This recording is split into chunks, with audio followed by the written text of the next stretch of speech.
નમસ્કાર. શ્રીમતી MS લખાણી કન્યા વિદ્યાલયની હું શિક્ષિકા ગોસ્વામી પૂજા આપનું હાર્દિક સ્વાગત કરું છું. આજે આપણે ધોરણ 7નો પાઠ 3 મુગલ સામ્રાજ્ય એના વિશે આજે આપણે અભ્યાસ કરીશું. ચાલો બાળકો, તો સરસ મજાનો સ્ક્રીન ઉપર તમને એક સરસ મજાનો ફોટો દેખાય છે. તો શેનો છે? તો કે વાહ, સરસ, કેવો મસ્ત જવાબ આપ્યો વૈદેહીએ. તાજમહેલ છે. સરસ બેટા, વેરી ગુડ. તું ગઈ છો તાજમહેલ જોવા બેટા? હા મિસ, હું તો ગઈ છું તાજમહેલ જોવા. સરસ. તો તે દિલ્હીનો લાલ કિલ્લો જોયો છે બેટા? ના મિસ, મેં તો દિલ્હીનો લાલ કિલ્લો નથી જોયો. ઓકે, કાંઈ વાંધો નહીં, તો હું એ બતાવું. તો ફતેહપુર સિકરીનો બુલંદ દરવાજો જોયો છે? ના મિસ, મેં તો ખાલી તાજમહેલ જ જોયેલો છે. કાંઈ વાંધો નહીં બેટા. તો સરસ, ચાલો બાળ મિત્રો, હવે વૈદેહીએ તો તાજમહેલ જોયેલો છે, પણ એણે લાલ કિલ્લો પણ નથી જોયો. ફતેહપુર સિકરીનો જે બુલંદ દરવાજો છે એ પણ નથી જોયો. તો બાળકો ચાલો, સરસ મજાનો અહીંયા તમને આ તાજમહેલ દેખાય છે, ફતેહપુર સિકરીનો બુલંદ દરવાજો દેખાય છે, દિલ્હીનો લાલ કિલ્લો પણ દેખાય છે. તો આ બધા જૂના સમયના આપણા જે રાજા મહારાજાઓ હતા એ સમયના સ્થાપત્યો છે, એ સમયના બાંધકામો છે. તો તમને એવો પ્રશ્ન થાય કે આ સ્થાપત્યો કોણે બંધાવ્યા હશે? તો આ સ્થાપત્યો જે છે એ આપણા જે મુઘલ શાસકો જે છે એના દ્વારા બંધાવેલા છે. અને આ મુઘલ શાસનની શરૂઆત જે છે, એ સ્થાપના જે છે, આ સલ્તનત યુગનું જ્યારે શાસન હતું ત્યારે થઈ ગઈ હતી. અને આ સમયગાળા દરમિયાન કેટલાક રાજપૂત રાજ્યો જે હતા એના પણ શરૂઆત થયેલી હતી. મુઘલ સલ્તનતની સ્થાપના. હવે ભારતમાં આ મુઘલ સામ્રાજ્યની સ્થાપના કરનાર જો કોઈ હોય તો એ બાબર છે. મુઘલ સામ્રાજ્યની સ્થાપના ઈસવીસન 1526માં બાબરે કરી હતી. હવે આ બાબરનું મૂળ નામ જે છે એ ઝહીરુદ્દીન મુહમ્મદ બાબર હતું. અને બાબર અને ઇબ્રાહિમ લોદી વચ્ચે ઈસવીસન 1526ની 20મી એપ્રિલે પાણીપતનું જે યુદ્ધ થાય છે, જેને આપણે પાણીપતના પ્રથમ યુદ્ધ તરીકે ઓળખીએ છીએ, અને ત્યારે આ બાબર જે છે એની જીત છે એ ફિક્સ થઈ જાય છે, એ જીતી જાય છે. અને બાબર જે છે એ ભારત ઉપર મુઘલ સલ્તનત જે છે, મુઘલ સામ્રાજ્ય જે છે એની સ્થાપના કરે છે. અને બાબરે આ યુદ્ધમાં તોપનો ઉપયોગ કર્યો હતો. તમે બધાએ તોપ જોઈ છે ને? તમે દીવ ફરવા જાઓ તો ત્યાં આવી તોપ જે છે એને આપણે પ્રદર્શનમાં મૂકેલી જોઈ શકીએ છીએ. તો આ બાબરે જે પાણીપતનું જે પ્રથમ યુદ્ધ થયું હતું એમાં તોપનો ઉપયોગ કર્યો હતો. અને એના થકી એણે ઇબ્રાહિમ લોદી જે છે, કે જે આપણે દિલ્હી સલ્તનતનો જે લોદી વંશ હતો એનો છેલ્લો શાસક જેને માનવામાં આવે છે, એ ઇબ્રાહિમ લોદીને એણે હરાવી અને ભારતમાં મુઘલ સામ્રાજ્યની સ્થાપના કરનાર આ બાબર જે છે એણે ભારત ઉપર મુઘલ સામ્રાજ્યની શરૂઆત કરી. હવે કેટલાક મુઘલ શાસકો જે છે કે જેણે ભારત ઉપર પોતે કયા સમયગાળામાં કેટલા સમય સુધી શાસન કર્યું એના વિશેની આપણે વાત કરીએ.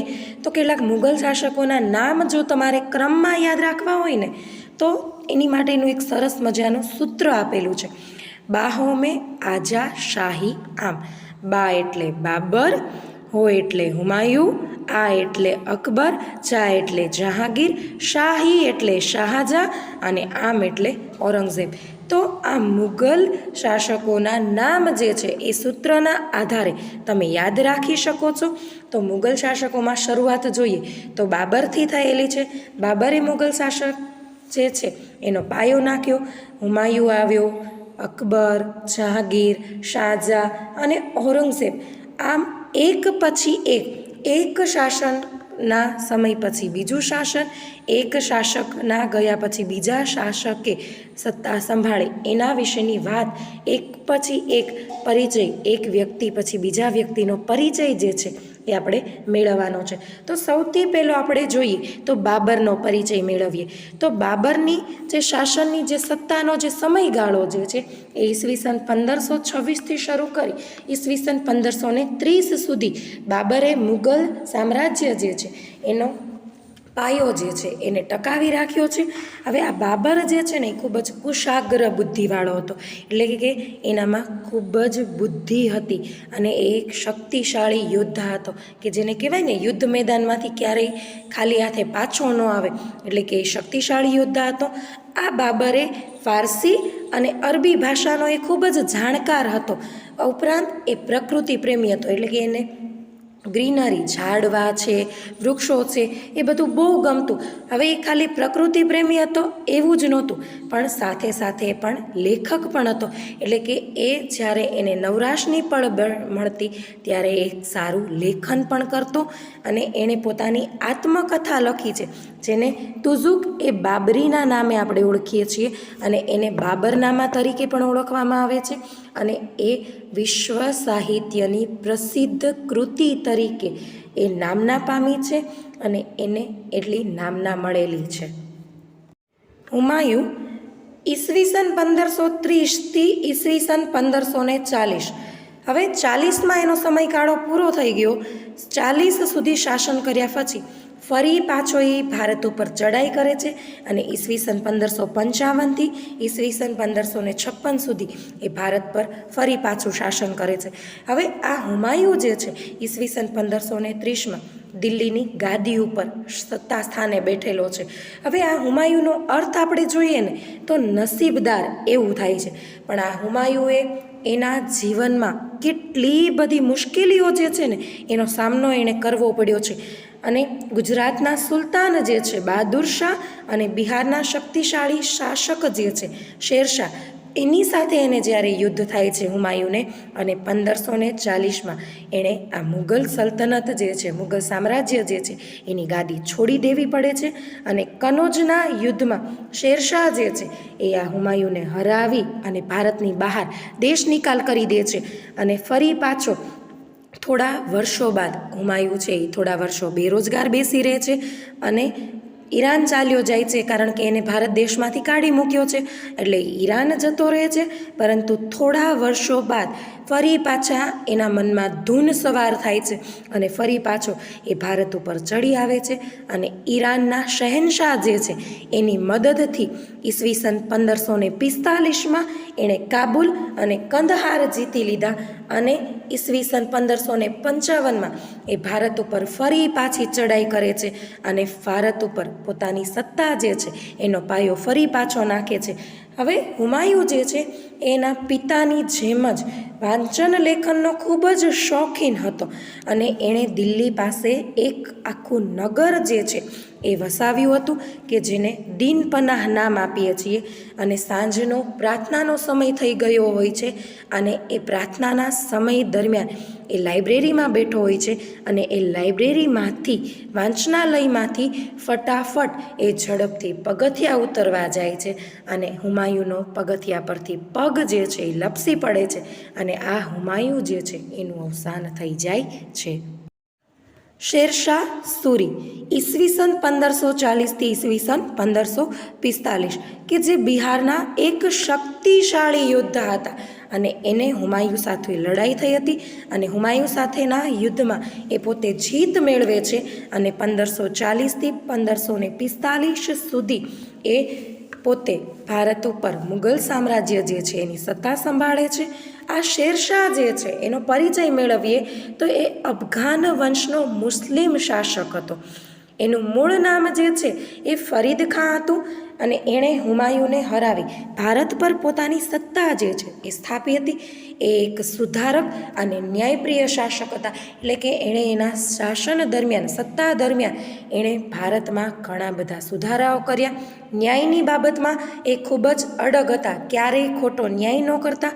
એણે પોતાના રાજ્યમાંથી ડાકુ, લૂંટારાઓને અંકુશમાં લીધા, એટલે કે જ્યાં પણ ચોરી થતી, લૂંટફાટ થતી, એ લોકોને એણે સતત ન્યાય કરી અને એણે શું કર્યું છે, એણે રાજ્યમાં શાંતિની સ્થાપના કરી કે ફરી પાછો એ ડાકુ અને લૂંટારો એ પોતાના રાજ્યમાં આવી શકે નહીં.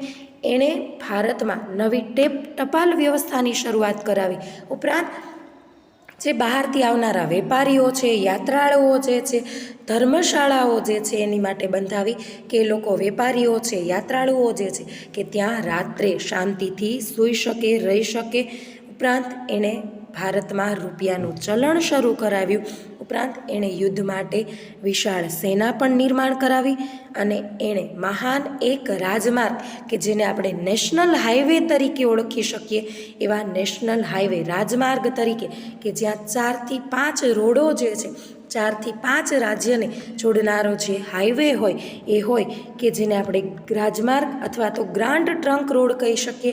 એણે એનું નિર્માણ કરાવ્યું કે જે બંગાળથી શરૂ કરી ઉત્તર ભારત સુધી આ રાજમાર્ગ જે છે ગ્રાન્ડ ટ્રંક રોડ જે છે એ વિકસેલો હતો.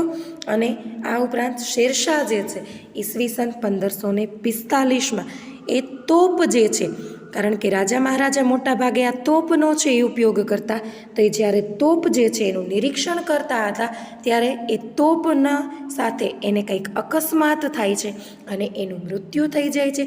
આ શેરશાહ સૂરીના મૃત્યુ પછી તેમના જેવો શક્તિશાળી શાસક જે છે એ આ મુગલ સામ્રાજ્ય ઉપર આવ્યો નથી. પરિણામે ઈસવીસન 1555માં હુમાયુ જે છે એ દિલ્હી અને આગ્રા ઉપર આક્રમણ કરી આ અફઘાનો જે છે એને હરાવી બેસે છે અને ફરી પાછો એ ભારત ઉપર મુગલ સામ્રાજ્ય છે એ સ્થાપી બેસે છે. અકબર ઈસવીસન 1556થી ઈસવીસન 1605 સુધી અકબરે છે આ મુગલ સામ્રાજ્ય જે છે એની સત્તા સંભાળી છે. હવે અકબર જે છે એ રાજા તરીકે ભારતના ઇતિહાસમાં એક ખૂબ જ મહત્ત્વનું અને ગણનાપાત્ર સ્થાન ધરાવતા હતા. આ અકબરનો જન્મ જે છે એ ઈસવીસન 1542માં અમરકોટના જે હિન્દુ રાજપૂત રાજા હતા એના ઘરે આ અકબરનો જન્મ થયો હતો અને હુમાયુના અવસાન પછી એણે માત્ર ને માત્ર 14 વર્ષની ઉંમરે, એટલે કે જ્યારે એની ભણવાની ઉંમર હતી ત્યારે એ દિલ્હીનો બાદશાહ બન્યો હતો. અને હુમાયુના અવસાન પછી અકબર અને હેમુ વચ્ચે ઈસવીસન 1556માં પાણીપતનું બીજું યુદ્ધ થાય છે. એમાં અકબર જે છે એ પોતે જીત મેળવે છે અને આમ આ મુગલ સામ્રાજ્ય જે છે એની સત્તા જે છે એ અકબર છે એ જાળવી રાખે છે. અકબરે પંજાબથી શરૂ કરી બંગાળ અને દિલ્હીથી ગુજરાત સુધીના મોટા ભાગના રાજ્યો ઉપર પોતાનું સામ્રાજ્ય જે છે એ વિસ્તાર્યું હતું. અકબર અને મેવાડના રાણા પ્રતાપ જે છે ઉદયપુરમાં આવેલો મહારાણા પ્રતાપનો જે ઉદય પેલેસ જે છે ત્યાં મેવાડના રાણા જે છે એની વચ્ચે એ બંને વચ્ચે હલ્દી ઘાટીનું યુદ્ધ થયું હતું. અકબરે કાબુલ, કાશ્મીર, બલુચિસ્તાન અને દક્ષિણમાં જોઈએ તો અહેમદનગર સુધી પોતાની વિજય યાત્રા જે છે એ શરૂ રાખી અને એણે વિશાળ સામ્રાજ્ય જે છે મુગલ સામ્રાજ્ય જે છે એને એક પછી એક રાજ્ય જીતી અને સતત પોતાના સામ્રાજ્યમાં વિસ્તાર કરેલો છે. અકબરે ફતેહપુર સિકરીને પોતાની રાજધાની બનાવી અને ત્યાં ઘણા બધા ભવનો જે છે એનું નિર્માણ કરાવ્યું હતું. આ અકબર જે છે એ હિન્દુઓ પ્રત્યે ખૂબ જ ઉદાર નીતિ દાખવતો હતો, કારણ કે પોતાનો જન્મ જે છે એક રાજપૂત કુળમાં થયેલો હતો, હિન્દુ કુટુંબમાં થયેલો હતો, એટલે હિન્દુઓ પ્રત્યે એણે ખૂબ જ સહાનુભૂતિ દાખવી છે અને એમણે રાજપૂતો સાથે સામાજિક સંબંધોની શરૂઆત કરી હતી. એણે રાજપૂત જે લોકો હતા એને સેના જે હોય આપણી યુદ્ધની જે સેના હોય ને એમાં ઉચ્ચ હોદ્દા ઉપર એણે રાજપૂતોની નિમણૂક કરી હતી. ઉપરાંત એણે રાજપૂતોએ પોતાની વીરતા અને સાહસથી અકબરને ભારત પર વિજય માટે ખૂબ જ મદદ કરી હતી. એટલે કે જ્યારે પણ અકબરને જરૂરિયાત ઊભી થતી ત્યારે રાજપૂત સેના છે, રાજપૂત લોકો જે છે એ સતત એની સાથે ખડે પગે ઊભા રહેતા અને એની સાથે યુદ્ધમાં ભાગ દઈ અને અકબરને સતત ને સતત વિજય છે એ મેળવાયો છે. હવે આ અકબર જે છે એ એક બિનસાંપ્રદાયિક રાજા હતો. બિનસાંપ્રદાયિક એટલે કે એ બધા જ ધર્મમાં માનનારો રાજા હતો. અકબરે બધા જ ધર્મો જે છે એના ઉત્તમ તત્વો જે છે એને ભેગા કર્યા. હિન્દુ, મુસ્લિમ, શીખ, ઈસાઈ, પારસી આ બધા ધર્મના કંઈક સારા સારા તત્વો લઈ અને એણે એક નવા જ સંપ્રદાયની શરૂઆત કરી જેને એણે નામ આપ્યું છે દીને ઇલાહી.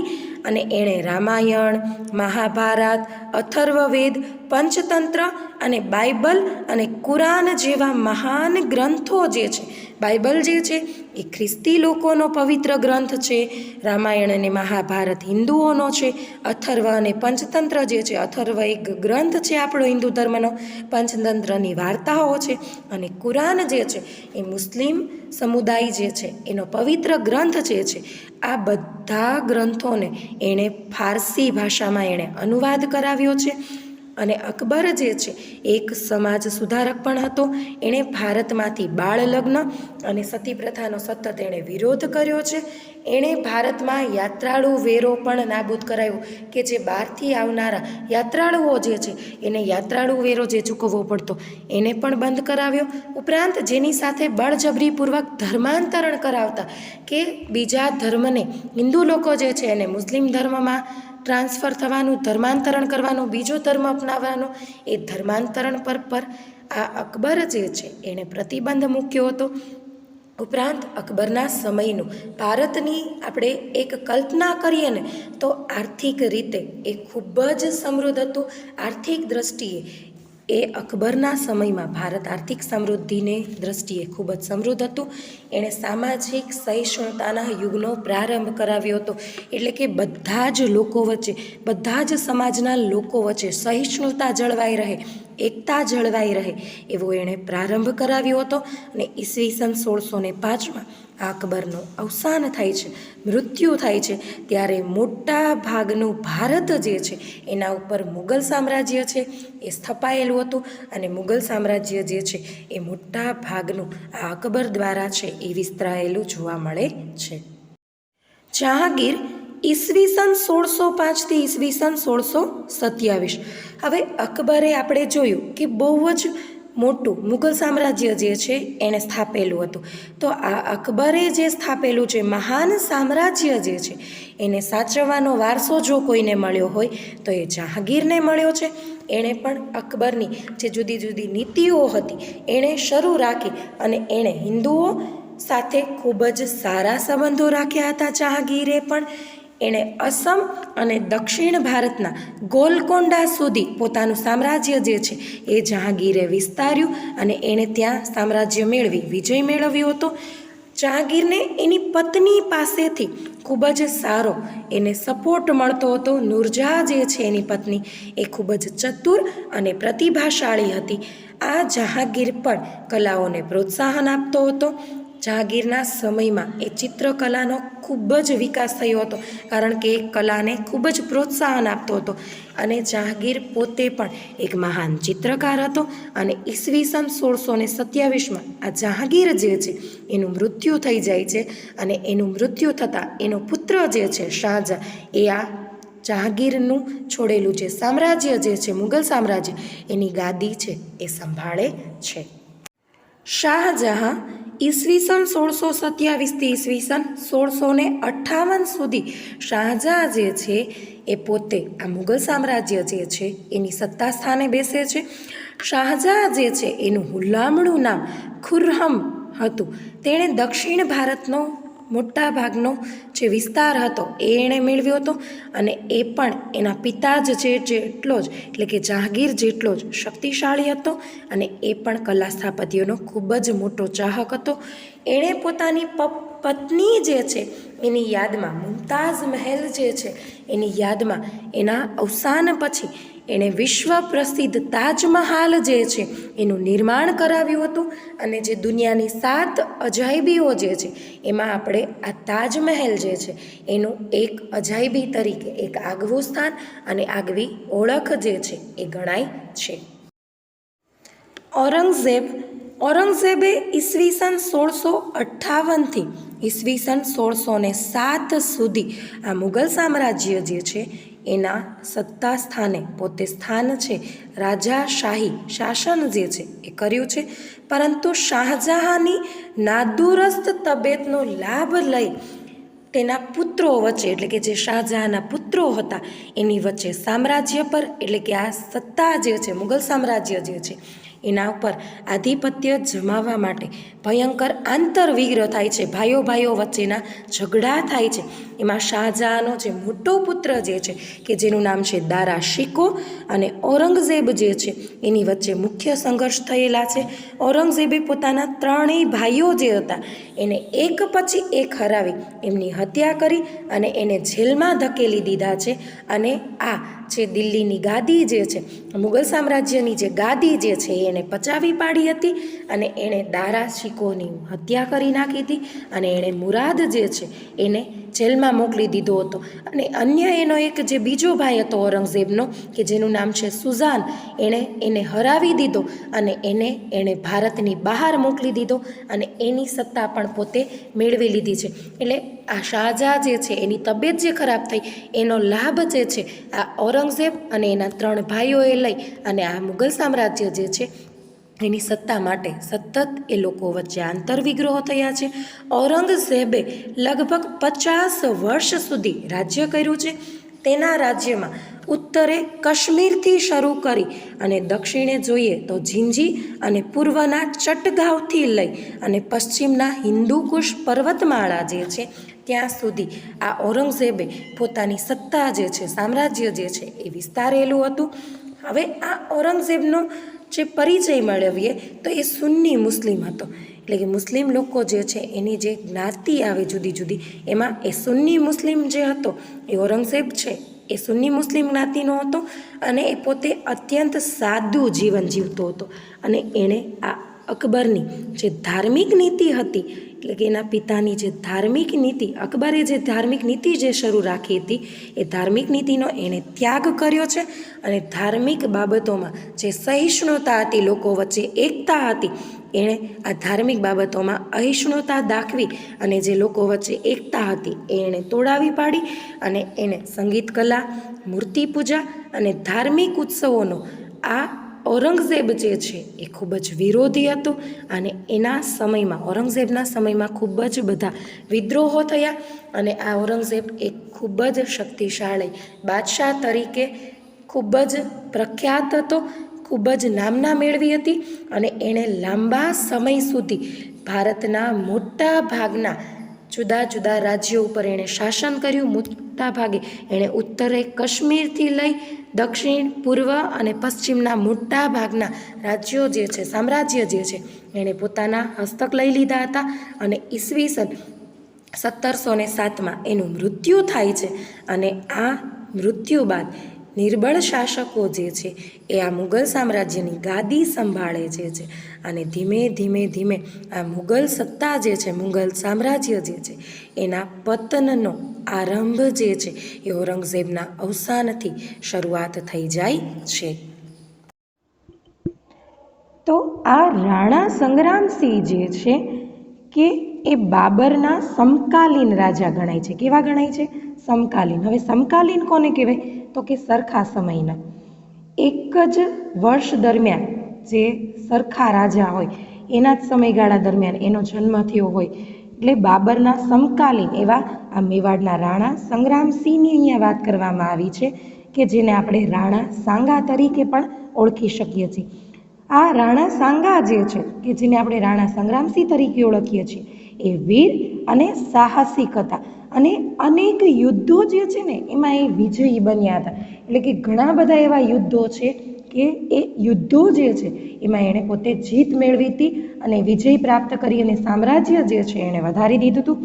જોકે બાબર સામેના ખાનાવાના યુદ્ધમાં તેમની હાર થઈ અને એમનું સામ્રાજ્ય જે છે એ નહિવત બની ગયું. શું થાય છે અંતમાં કે જો કે બાબર સામે જ્યારે એનું યુદ્ધ થાય છે ત્યારે આ ખાનાવાના યુદ્ધમાં એવું નામ આપ્યું છે, ત્યારે આ રાણા સંગ્રામસિંહ જે છે એ હારી જાય છે અને એનું સામ્રાજ્ય જે છે ને, એનું સામ્રાજ્યનો જે વિસ્તાર વધારતા જતા એ નહિવત બની જાય છે. નહિવત એટલે કે ઓછો થઈ જાય છે.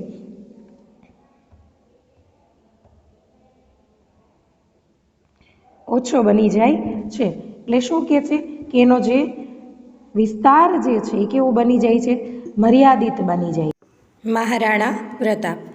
આ મુગલ સામ્રાજ્ય જે છે એમાં અકબરની સામે મેદાને પડનાર જો કોઈ રાજા હોય, યોદ્ધા હોય, તો એ છે મહારાણા પ્રતાપ, કે જેણે મેવાડના પ્રતાપી રાજા તરીકે આપણે ઓળખીએ છીએ. તમે રાજસ્થાન જાઓ તો તમને ઉદયપુર ખાતે એનો ભવ્ય મહેલ જે છે એ મહારાણા પ્રતાપનો તમને જોવા મળશે. હવે અકબરે મેવાડ પર આક્રમણ કર્યું અને આ મેવાડના મહારાણા પ્રતાપ અને અકબર વચ્ચે બંને વચ્ચે હલ્દી ઘાટીનું યુદ્ધ થાય છે. અને એમાં આ હલ્દી ઘાટીનું યુદ્ધ એટલા માટે કહેવામાં આવે છે કારણ કે ત્યાં રહેલી જે માટી જે છે એ પીળા કલરની છે, એટલા માટે એને હલ્દી ઘાટીનું યુદ્ધ તરીકે ઓળખીએ છીએ. અને આ હલ્દી ઘાટીનું જે યુદ્ધ થયું હતું એમાં અકબર જે છે એ જીત મેળવે છે, પરંતુ આ મહારાણા પ્રતાપ કાંઈ પાછા પડે એમ હતા નહીં. એટલે એ શું કરે છે કે ઉદયપુરની આજુબાજુના વિસ્તારમાં પોતાની સત્તા સ્થાપે છે. ઉદયપુરમાં મહારાણા પ્રતાપ જે છે એનો મોટો ભવ્ય મહેલ જે આવેલો છે, તો એ ઉદયપુર આજુબાજુ પોતાની સત્તા સ્થાપે છે અને એ પોતે પીછેહઠ નથી કરતા અને પોતાનો સંઘર્ષ જે છે એ ચાલુ રાખે છે. આમ મહારાણા પ્રતાપ અને અકબર વચ્ચે ખૂબ જ છે એ સમજૂતીના પ્રયત્નો થયા, સંઘર્ષો ચાલુ રહ્યા, પરંતુ આ મહારાણા પ્રતાપ જે છે એ પોતાનું ચિત્તોડ જે છે એ છોડવા તૈયાર નહોતા. ઘણા બધા પ્રયત્નો અકબરે કરી જોયા કે એની માથે સમજૂતી કરી, આટલા સામ્રાજ્યો આપું, તેમ છતાં આ મહારાણા પ્રતાપ જે છે એ પીછેહટ ન કરી અને પોતે એ ચિત્તોડ છોડવા તૈયાર નહોતા. એમણે છાપામાર યુદ્ધ શરૂ રાખ્યું. છાપામાર યુદ્ધ એટલે કોઈને પણ કીધા વિના ગમે ત્યારે છે એ યુદ્ધ છે એ શરૂ કરી દેવું, યુદ્ધની ઘોષણા કરવી. એટલે આ છાપામાર યુદ્ધ છે એમણે ચાલુ રાખ્યું અને ઈસવીસન 1576માં આ હલ્દી ઘાટીના પરાજય બાદ હલ્દી ઘાટીનું જે યુદ્ધ થયું એમાં મહારાણા પ્રતાપ જે છે એ હારી જાય છે અને એ પોતાની રાજધાની જે છે એ ત્યાંથી ખસેડી અને ગોગુંડામાં પોતાની રાજધાની લઈ જાય છે અને પોતે જીવ્યા ત્યાં સુધી, એટલે કે જીવનના અંત સુધી પોતે યુદ્ધ કરતા રહ્યા.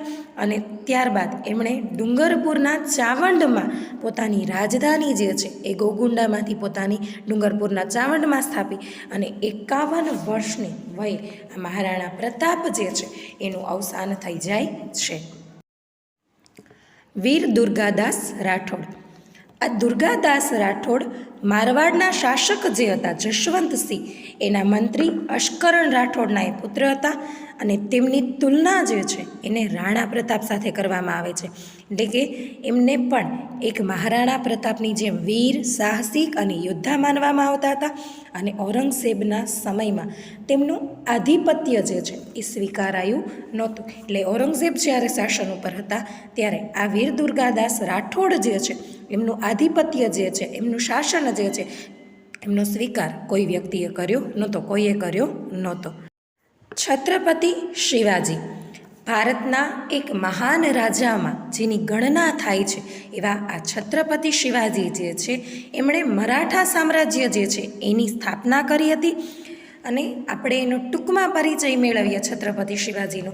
તો ઈસવીસન 1620માં એમનો જન્મ જે છે એ શિવનેરીમાં થયો હતો કે જે મહારાષ્ટ્ર રાજ્યમાં આવેલું છે. અને માતા જીજાબાઈ અને પિતા શાહજીના એ સંતાન હતા. અને એમના જીવનમાં તમે જુઓ તો કોઈ પણ વ્યક્તિ જે છે ને એને કોઈ વ્યક્તિ રાહ ચીંધાડનાર હોય તો આ છત્રપતિ શિવાજી જે છે એમને રાહ ચીંધનાર એમના સમર્થ ગુરુ એવા રામદાસ જે છે એમણે એની ખૂબ જ મદદ કરી. અને દાદા કોંડદેવનો એમના ઉપર છત્રપતિ શિવાજી ઉપર વ્યાપક પ્રભાવ જોવા મળે છે. અને એમની નાની જાગીરમાંથી એણે મહાન મરાઠા સામ્રાજ્યનો વિસ્તાર કર્યો અને એણે 40થી વધુ પણ કિલ્લા જીતી અને આ મરાઠા સામ્રાજ્ય જે છે એને સતત ને સતત એ આગળ લઈ ગયા છે. મુગલ બાદશાહ ઔરંગઝેબ અને બીજાપુર સાથે એમને લાંબો સમય સુધી એણે સંઘર્ષો કરી અને ઘણા બધા વિજયો જે છે એણે પ્રાપ્ત કર્યા. અને ઈસવીસન 1665માં મુગલ સમ્રાટ સાથે એની હાર થાય છે અને એમની સાથે એ સંધિ કરે છે કે સમજાવટ કરે છે કે ભાઈ તમે આવી રીતે આ શાસન જે છે એ મને સોંપી દો તો હું તમને આ સામ્રાજ્ય જે છે તમારું એ આપી દઈશ. અને ઔરંગઝેબે આ છત્રપતિ શિવાજી જે છે એને જેલમાં પૂરી દીધા. પરંતુ આ છત્રપતિ શિવાજી જે છે એ પોતાની ચાલાકીથી છટકી જાય છે અને ફરી પાછો મોરચો માંડી અને વિજયો છે એ પ્રાપ્ત કરે છે. અને ઈસવીસન 1674માં રાજગઢ ખાતે એમને રાજ્યાભિષેક કરવામાં આવે છે, એમને રાજગાદી સોંપવામાં આવે છે અને એક હિન્દુ સમ્રાટ તરીકે, મહાન શાસક તરીકે એમની ગણના થાય છે. એ મહાન કુશળ ને એક વહીવટકર્તા તો હતા, પણ સાથે સાથે છત્રપતિ શિવાજી જે છે યોગ્ય સંગઠન કરતા હતા.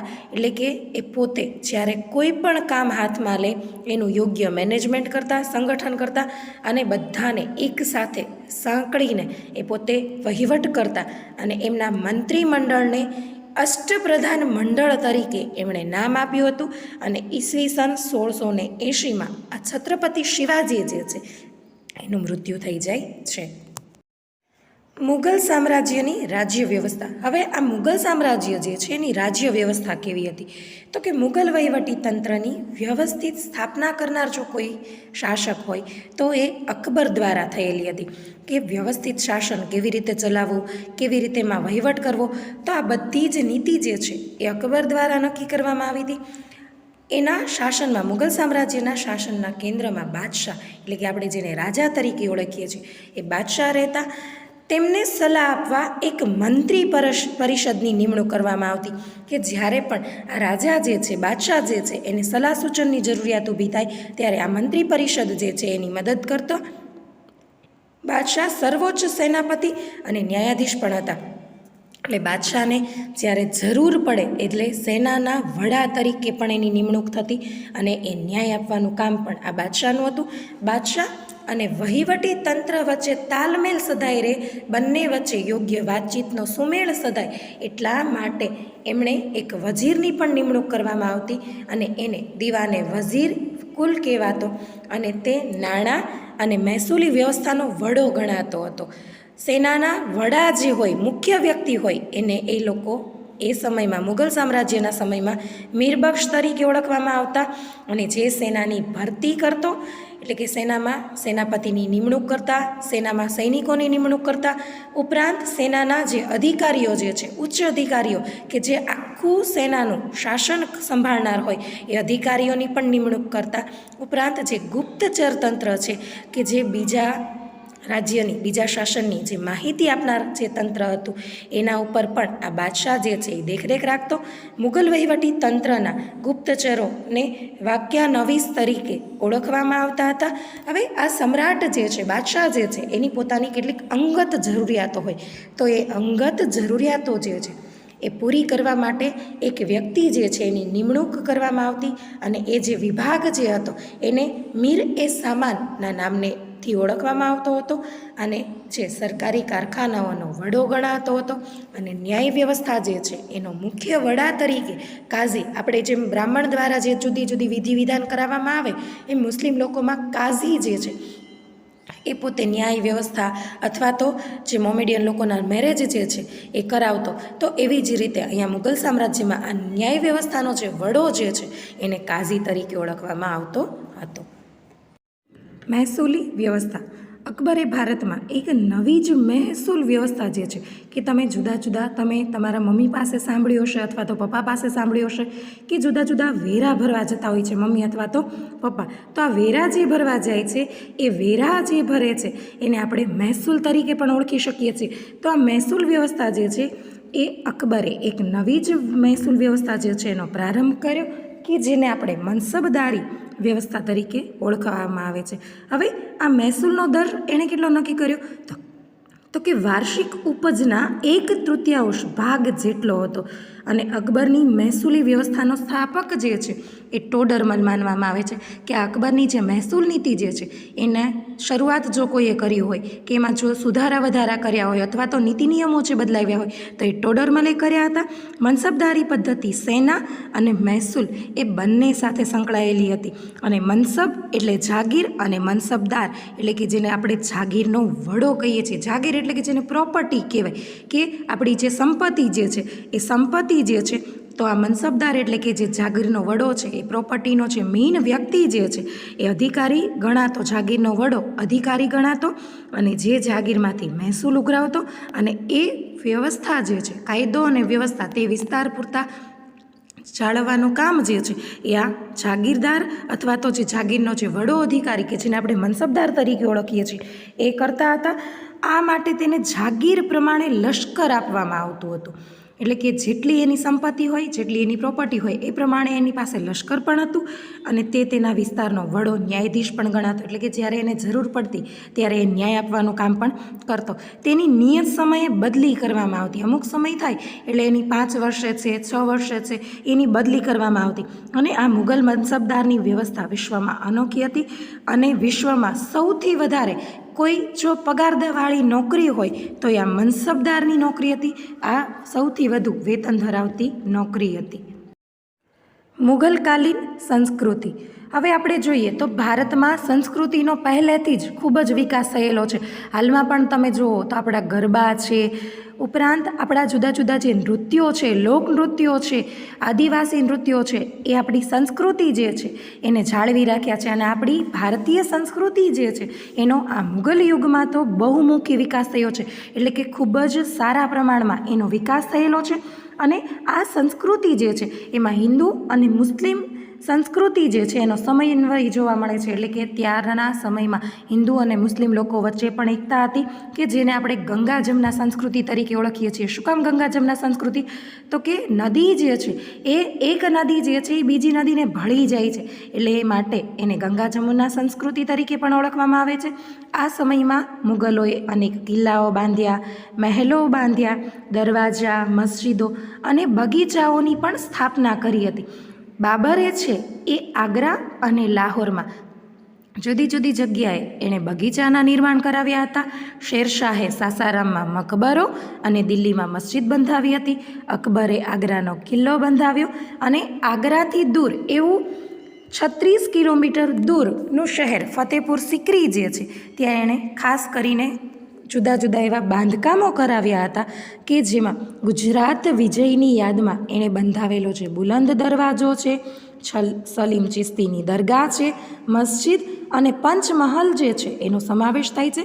અને આ જહાંગીરના સમયમાં બાંધકામમાં સંગેમરમરનો ઉપયોગ થતો. સંગેમરમર એટલે કે તમે જેને આરસ પહાણ કહો છો એનો સૌથી વધુ આ જહાંગીરના સમયમાં ઉપયોગ થયો છે. અને શાહજહાંનો સમય મુગલ સામ્રાજ્યના સ્થાપત્યનો સુવર્ણ યુગ ગણાય છે. અને તેણે આગ્રામાં તાજમહેલ, મોતી મસ્જિદ તેમજ દિલ્હી ખાતે પ્રસિદ્ધ જે લાલ કિલ્લો જે છે એનું નિર્માણ કરાવેલું છે. અને ઔરંગઝેબે તો પોતાની પત્ની જે છે એની યાદમાં ઔરંગાબાદ ખાતે તાજમહેલ જેવો જ કલાત્મક રાબિયા ઉદ દૌરાન નામનો એક મકબરો બંધાવ્યો હતો કે જે તાજમહેલની પ્રતિકૃતિ જેને કહી શકાય એવો જ કલાત્મક અને એવો જ સુંદર છે એ જોવા મળે છે. ચિત્રકલા. મુગલ ચિત્રકલા જે છે એ વિશ્વ વિખ્યાત હતી. એટલે કે આખી દુનિયામાં આ મુગલ ચિત્રકલા જે છે ને એ ખૂબ જ પ્રખ્યાત હતી. જહાંગીર તો એક બહુ સારો ચિત્રકાર હતો, એટલે જહાંગીરના સમયમાં એનો ખૂબ જ સારો વિકાસ થયો છે. મુગલ શાસકો ઉત્તમ ચિત્રકારો જે છે એને દિલ્હીમાં આમંત્રિત કરતા હતા અને એના સારા સારા ચિત્રો જે છે એનું પ્રદર્શન પણ ગોઠવતા હતા. અકબરના સમયમાં જશવંત અને બસાવન નામના મહાન ચિત્રકારો જે છે એ હતા અને એમણે ફારસી કથાઓ, મહાભારતના અનુવાદના પુસ્તકો અને અકબરનામામાં પુષ્કળ સુંદર ચિત્રો જે છે એમણે દોર્યા છે. જહાંગીરનો મંસૂર નામનો ચિત્રકાર જે છે એ ખૂબ જ વિશ્વ પ્રખ્યાત હતો કે જેણે ખૂબ જ સારા એવા ચિત્રો બનાવ્યા કે જેની છાપ આખી દુનિયા ઉપર પડી અને વિશ્વ પ્રસિદ્ધ ચિત્રકાર તરીકે એણે નામના મેળવી. અને જહાંગીરે પણ એ સમયગાળા દરમિયાન એક ચિત્રશાળા જે છે એની સ્થાપના કરાવી હતી, કારણ કે જહાંગીર જે છે એ ચિત્રનો ખૂબ જ શોખીન હતો. એટલે એણે પોતાના શહેરમાં એક ચિત્રશાળાની પણ સ્થાપના કરાવી હતી. આ ઉપરાંત રાજસ્થાન, ગુજરાત, પંજાબ, હિમાચલ પ્રદેશ અને દક્ષિણના જે રાજ્યો છે એમાં પણ આ ચિત્રકલા જે છે એનો ખૂબ જ સારો એવો વિકાસ થયેલો આ મુગલ શાસન દરમિયાન થયેલો જોવા મળે છે. સાહિત્ય. આ મુગલ રાજાઓ જે છે એ સાહિત્યના પોષક હતા. એટલે કે એક સારા સારા શાસક તો હતા પણ સાથે સાથે ચિત્રો પણ બનાવતા, ઉપરાંત એ સાહિત્યના રસિકો પણ હતા. એટલે કે એના દરબારમાં એ સાહિત્યના જે જ્ઞાતા હોય એને બોલાવતા, ઉપરાંત પોતે પણ સારું સારું સાહિત્ય લખતા હતા. એ શાસકો પણ ખૂબ જ સારા લેખકો પણ હતા. એ સમયે ફારસી, અરબી, હિન્દી અને અન્ય ભારતીય ભાષાઓ જે છે એમાં વ્યાપક સાહિત્ય જે છે એની રચના થયેલી જોવા મળે છે. અબુલ ફઝલે અકબરનામા નામનો જે ગ્રંથ લખ્યો છે એમાં એણે અકબરની આખી જીવનકથા જે છે એમાં આલેખી લીધી છે. એણે મહાભારતનો પણ અનુવાદ કર્યો છે. ભારતીય ભાષાઓમાં તમે જુઓ તો શ્રી કૃષ્ણના જીવન પર આધારિત ઘણું બધું એવું સાહિત્ય જે છે કે જેને રચના થયેલી છે. મરાઠીમાં આપણે જોઈએ તો એકનાથ, જ્ઞાનેશ્વર અને સ્વામી રામદાસ જે છે કે એમણે જુદા જુદા ભક્તિ સાહિત્ય જે છે એની રચના કરેલી છે. તમે આગળ તમારા 7મા પાઠ જે છે એમાં તમે આ ભણીશો. ઉપરાંત જોઈએ તો સંગીત જે છે તો અકબર જે છે એને સંગીતનો જ્ઞાતા ગણવામાં આવતો હતો, કારણ કે એના 9 રત્નો જે હતા એના દરબારમાં એમાં તાનસેન મહાન શાસ્ત્રીય ગાયક હતા કે જેણે અનેક રાગોની રચના કરી છે. હાલમાં આપણા ભારત દેશમાં વડનગર ખાતે તાનારીરી કાર્યક્રમ યોજાય છે કે જે આ રાગ આધારિત કાર્યક્રમ છે. આ મુઘલ સામ્રાજ્ય જે છે એની સ્થાપના ઈસવીસન 1526માં થયેલી હતી, પરંતુ સમય જતાં એક પછી એક શાસકો જે છે એ પોતે સત્તા સંભાળતા ગયા કે જે શાસનની શરૂઆત જે છે એ બાબરે કરી હતી. અને ઈસવીસન 1707માં ઔરંગઝેબનું જ્યારે મૃત્યુ થાય છે ત્યારે આ મુઘલ શાસન જે છે એ પતન તરફ ધકેલાઈ જાય છે અને કોઈ શક્તિશાળી શાસક જે છે એના અભાવે આ ભારત જે છે એ નાના નાના રાજ્યોમાં વહેંચાઈ જાય છે.